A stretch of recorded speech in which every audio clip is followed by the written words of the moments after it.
To get airport security guard fired. Gets instantly shut up. Recently, Hollywood actress Ashley Judd went to the airport and threw an absolute tantrum when an airport security guard called her sweetheart. This is the kind of thing to me that happens which I categorize as everyday sexism. And it is so easy to let it go and not to speak up, particularly when it is so easy for someone to push back and say, "Oh, I was just being polite," explained Judd in a video that she posted to her Facebook account. "So I was coming through security and a guy said, 'Hey sweetheart,' and I said, 'I'm not your sweetheart, I am your client.' So I was already setting a boundary. When I was setting my things out, he said, 'Hey, nice dress.' I didn't hear him say anything about the attire of any of the other folks in the entire line, and I am in one of the most traveled airports in the world. I'm surrounded by lots and lots of other people dressed in lots of different kinds of dress," said Judd. Judd then went into theatrics about how traumatizing the incident was. "By that time, my skin was burning, my feet are burning. It's so hard to continue to set these boundaries when someone continues to push," explained Judd. When she tried to get him fired, the manager apologized to her.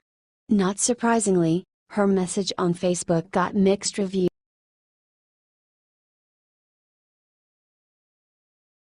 Watch Bill Maher make fun of a 9-year-old boy for writing a letter to Trump. Recently, Sarah Huckabee Sanders posted a photograph of a letter sent to President Trump from a 9-year-old boy. "Thank you, Dylan, aka Pickle, for your letter to POTUS. We hope to meet you soon," Sanders wrote on Twitter. Here's what Dylan had to say to the Commander-in-Chief. "Dear President Trump, my name Dylan but everybody calls me Pickle. I'm 9 years old and you are my favorite president. I like you so much I had a birthday about you. My cake was the shape of your hat. How old are you? How big is the White House? How much money do you have? I don't know why people don't like you. You seem nice, can we be friends? My picture is in her so if you see me you can say hi. Your friend Dylan." Instead of recognizing the letter for the adorable message it is, talk show host Bill Maher decided to attack the 9-year-old child for not having perfect grammar. He mocked the child on live television. This is more of an indictment of the educational system of America. "I don't blame the kid. They haven't taught him is at the age of 9? Asked Maher. They owe this kid an apology." Maher then proceeded to articulate his own letter, mocking the minor all the while. "Do you like your boss Mr. Putin? When I drink too much milk I get in trouble for Putin too. When you beat up on real Mexicans does candy come out? How much money do you have? If only there were some way to find out," said Maher. "This is absolutely disgusting. Do you agree?"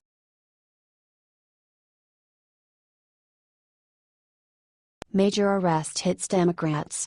It involves illegal immigrants. This week, President Donald Trump's allegations of voter fraud have finally been proven true. The Washington Free Beacon is reporting that 6 people were arrested in Boston, Massachusetts for buying and selling false identification documents used to obtain fraudulent voter registration. The Department of Justice reportedly found that 4 state workers at the Massachusetts Registry of Motor Vehicles had teamed up with 2 other individuals to sell the documents to illegal immigrants so that they could vote in the election. The scheme involved stolen Puerto Rican Social Security cards and birth certificates. Immigrants were taking the documents to RMV clerks to obtain the driver's licenses and ID cards required to vote. The scheme involved several steps, the Dodge stated. First, it is alleged that Flacco, the document dealer, sold a Puerto Rican birth certificate and U.S. Social Security card to Bree, the document vendor, for approximately $900. Bree, in turn, sold the stolen identities for over $2,000 to clients seeking legitimate identities in Massachusetts. These clients included illegal aliens, individuals who were previously deported, and an individual who admitted to previously facing drug charges. After Flacco sold Bree the false identification papers, Bree typically used the counterfeit documents and false identities and addresses to fraudulently register the clients to vote in the city of Boston, the Dodge continued. Then, Bree and the client brought the stolen identities to the Haymarket RMV, where Medina, Gracha, Jordan, and or Bremage would accept cash to illegally issue authentic RMV documents, including Massachusetts licenses and ID cards. The clerks also accepted cash to use the RMV's system to run queries, including Social Security number audits, to confirm that the identities the clients were stealing actually belonged to verifiable individuals. Now, each of the defendants is facing charges of aggravated identity theft. It's likely more people will be arrested as well, as the investigation is ongoing.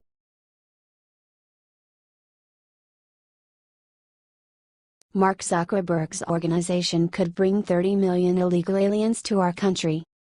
Facebook CEO Mark Zuckerberg's Open Borders organization is throwing its support behind a bipartisan plan that can legalize 30 million illegal immigrants living in the United States. FWD.us is a pro-amnesty, pro-foreign labor organization founded by Silicon Valley elites, including Zuckerberg, Microsoft co-founder Bill Gates, and former Microsoft CEO Steve Ballmer. It is backing the resurrection of the DREAM Act in the House and Senate. Representative Lucille Roybal-Allard and Representative Ileana Ros-Lehtinen have now introduced their own version of the amnesty plan, mirroring proposals introduced by Senator Lindsey Graham and Senator Dick Durbin. We applaud Congresswoman Ileana Ros-Lehtinen and Congresswoman Lucille Roybal-Allard for introducing legislation to allow Dreamers who are already contributing to their communities to continue to live and work in the U.S. This bill builds on the important progress made by the Senate's bipartisan DREAM Act, which was introduced in the Senate last week, and the RAC Act, President Todd Schultz said. Zuckerberg's group also claimed that President Donald Trump would either need to pass the DREAM Act or continue the Deferred Action for Childhood Arrivals, DACA, stating otherwise the result is that nearly 800,000 young people would lose their jobs immediately and be subject to deportation. This is not the first time Silicon Valley tech elites have worked in favor of mass immigration. Every year, major tech firms import tens of thousands of guest workers through H-1B to take American jobs.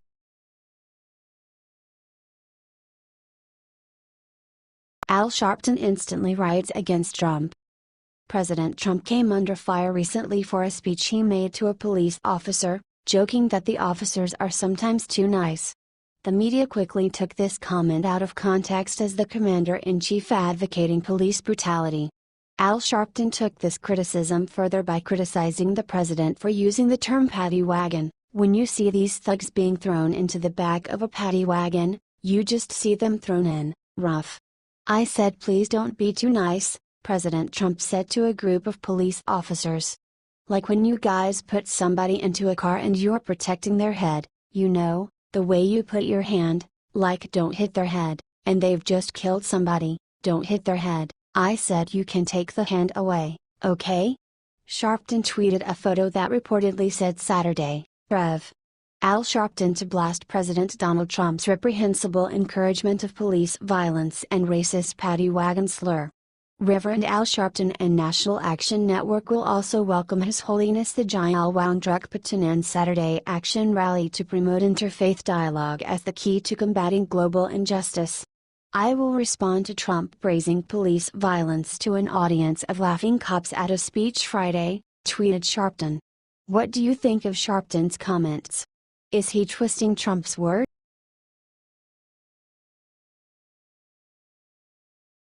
UN orders Americas to pay back Black people reparations of the past. A 2016 report by a U.N. affiliated group has argued that the United States' history of slavery and racial segregation warrants reparations for African Americans. The United Nations Working Group of Experts on People of African Descent concluded that the legacy of colonial history, enslavement, racial subordination and segregation, racial terrorism and racial inequality in the United States remains a serious challenge, as there has been no real commitment to reparations and to truth and reconciliation for people of African descent. The group even drew comparisons between lynchings and controversial police shootings, recommending urgent action through improving the reporting of violations involving the excessive use of force and extrajudicial killings by the police. The conclusion was reached after a fact-finding mission in Washington in January. Of course, the group's recommendations are non-binding. Past injustices and crimes against African Americans need to be addressed with reparatory justice, the group declared in a statement. Reparations could take the form of a formal apology, health initiatives, educational opportunities, an African knowledge program, psychological rehabilitation, technology transfer and financial support, and debt cancellation. Awareness should also be raised through monuments, education, and memorials that are accompanied by acts of reconciliation, the group outlined. This would allegedly work to counteract the dangerous ideology of white supremacy, which inhibits social cohesion amongst the United States population. What do you think of